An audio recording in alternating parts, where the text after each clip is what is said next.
അറബിക്കില് റൂഹ് ഹയാത്തി എന്ന് പറഞ്ഞൊരു ഫ്രേസ് ഉണ്ട്, which literally means the soul of my life.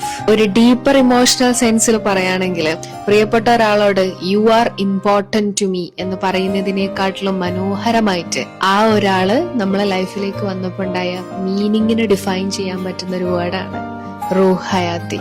Dry ആയിട്ട് നിൽക്കുന്ന ലൈഫിൽ ഒരുപാട് സ്നേഹം കൊണ്ടുവന്ന, പർപ്പസ് കൊണ്ടുവന്ന, കംപ്ലീറ്റ്നെസ്സും എക്സിസ്റ്റൻസും കൊണ്ടുവന്ന ആ ഒരാള്. So when someone says Rooh ഹയാത്തി, they are expressing that you are the person they have been longing for. എല്ലാവരുടെ ലൈഫിലും ഒരാളുണ്ടാവും, നമ്മൾ പോലും അറിയാതെ നമ്മളുടെ ലൈഫിലേക്ക് വന്നിട്ട് അവരുടെ പ്രസൻസ് കൊണ്ട് ഹോം ഫീൽ തീർക്കണ ഒരാള്, അല്ലെ? Tag your Rooh ഹയാത്തി.